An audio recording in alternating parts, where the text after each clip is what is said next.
अरे बेटा सुनो, आज मैं तुम्हें एक बड़ी ही इंटरेस्टिंग कहानी सुनाता हूँ, बिजनेस साइकिल की चक्कर कहानी। अरे हाँ, ये वही साइकिल है जिसमें ना कोई पेडल मार रहा है, ना टायर पंक्चर हो रहा है, पर फिर भी सब लोग घूम घूम के चक्कर खा जाते हैं, इकोनॉमिस्ट हो या बिजनेसमैन। इंट्रोडक्शन। जरा सोचो बेटा, 1920s के यूके में सब लोग मजे में थे, जीडीपी बढ़ रहा था, फैक्ट्रीज फुल स्पीड पे चल रही थी, लोग नई गाड़ी और रेडियो खरीद रहे थे। अरे वाह, क्या जमाना था, बूम टाइम। फिर एकदम 2000 में चाइना की इकोनॉमी धड़ से नीचे गिर गई, पैनिक, लॉस और लोगों के चेहरे उतर गए। ये दोनों क्या है? ये है बिजनेस साइकिल्स बेटा। इकोनॉमी भी इंसान जैसी होती है, कभी खुश, कभी उदास, कभी फुल एनर्जी में, कभी थक जाती है। यही तो बिजनेस साइकिल है, alternate expansion and contraction of overall business activity, जिसमें जीडीपी, एम्प्लॉयमेंट और इनकम ऊपर नीचे होती रहती है। और सबसे इंटरेस्टिंग बात, ये साइकिल रिकरेंट होती है, मतलब बार बार आती है, पर हर बार अपने मूड के हिसाब से, कभी 2 साल, कभी 5 साल, कभी 10 साल तक। The 4 legendary phases। अब सुनो बेटा, इस साइकिल के 4 बड़े हीरो हैं, एक्सपेंशन, पीक, कॉन्ट्रैक्शन और ट्रॉफ यानी डिप्रेशन। ये चारों मिलके इकोनॉमी का डेली सोप चलाते हैं। 1. एक्सपेंशन, AKA बूम और अपस्विंग।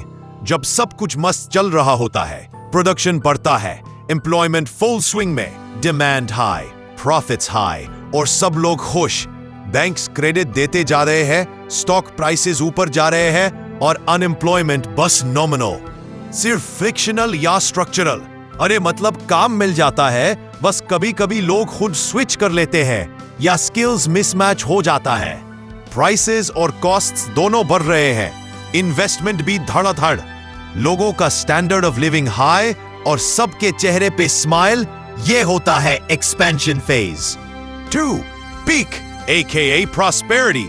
अब बेटा जब हर चीज पीक पे पहुंच जाए, सब रिसोर्सेज फुल यूज में हो जाए, तो समझ जाओ अब माउंटेन के ऊपर हो। इनपुट्स मिलना मुश्किल, प्राइसेस ऊपर, कॉस्ट ऑफ लिविंग भी ऊपर। लोग सोचने लगते हैं अब घर ना खरीदे, थोड़ा रुक जाते, डिमांड स्टैग्नेट हो जाती है। ये होता है पीक, सबसे ऊंचा पॉइंट, जहां से इकोनॉमी थोड़ा सा सांस लेती है और फिर नीचे गिरने लगती है। कंट्रैक्शन, AKA डाउनस्विंग और रिसेशन। अरे बेटा, जब डिमांड घटने लगती है, तब प्रोड्यूसर बेचारे सोच में पड़ जाते हैं। अरे हमने इतना माल बना दिया, अब कौन खरीदेगा? रिजल्ट, सप्लाई ज्यादा, डिमांड कम। फिर प्रोड्यूसर्स फ्यूचर इन्वेस्टमेंट रोक देते हैं, ऑर्डर कैंसिल करते हैं, वर्कर्स को छुट्टी देते हैं।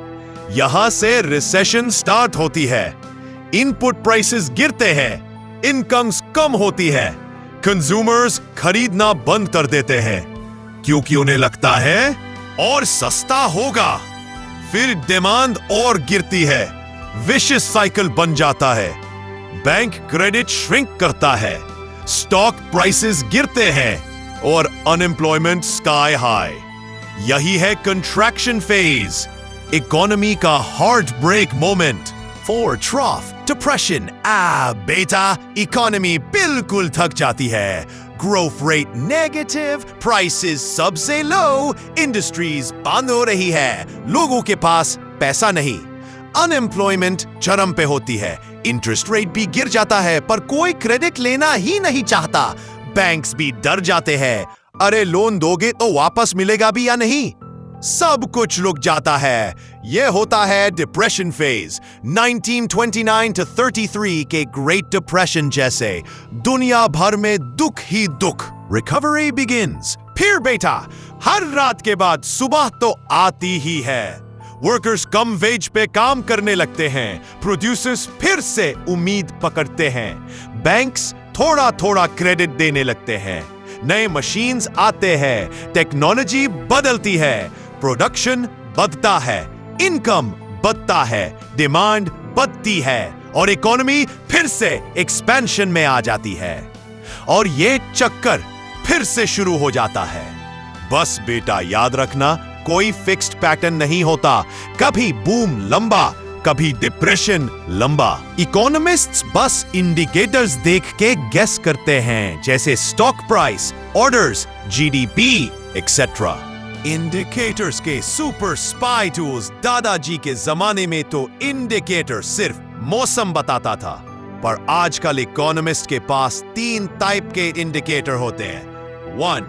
लीडिंग इंडिकेटर्स, जो फ्यूचर बताते हैं पहले ही, जैसे stock prices, housing permits, consumer goods orders, money growth rate. ये सब पहले बदलते हैं, फिर इकोनॉमी रिएक्ट करती है।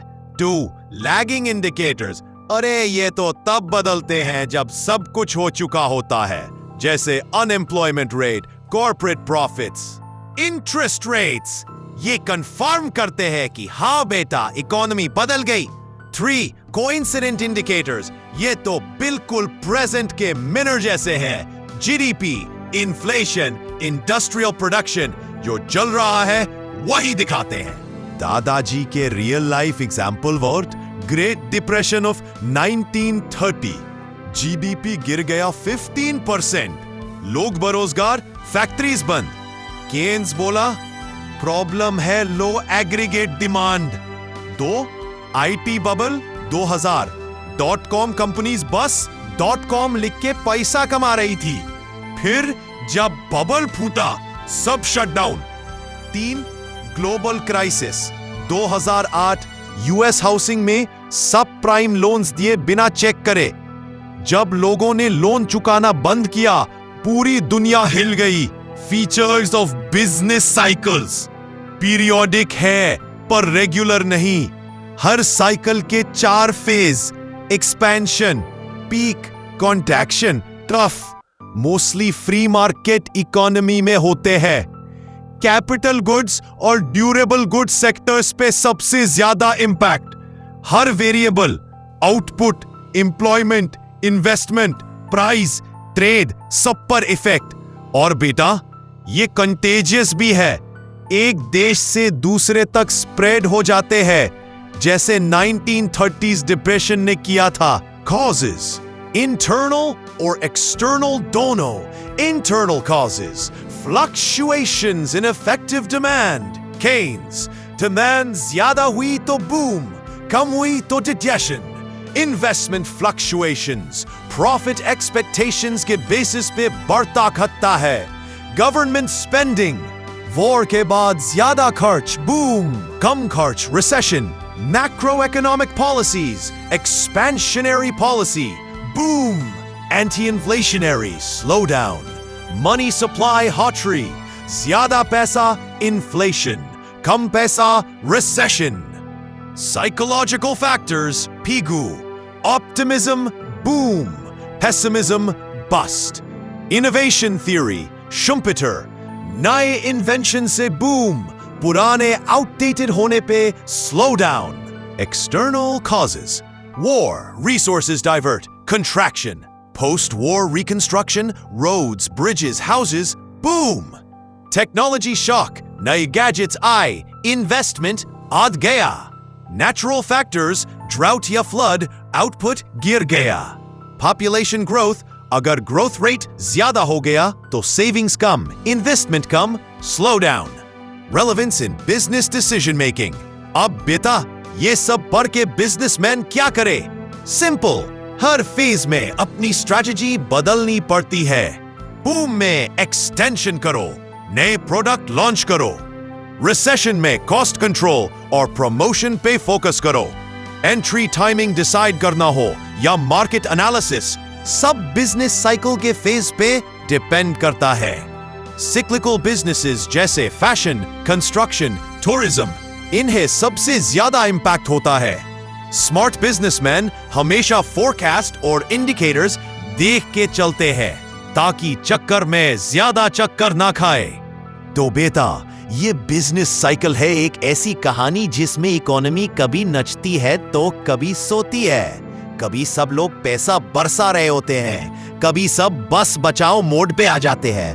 पर समझदार बिजनेसमैन वो है जो इन चक्करों के बीच अपना बैलेंस बना ले, जैसे दादाजी अपना चश्मा संभालते हैं। अब जाओ बेटा, ये कहानी सिर्फ याद मत रखना। अगली बार इकोनॉमी ऊपर नीचे हो तो दादाजी की कहानी याद कर लेना। इकोनॉमी भी इंसान जैसी है, कभी हंसी कभी आंसू, पर चक्कर चलते रहते हैं।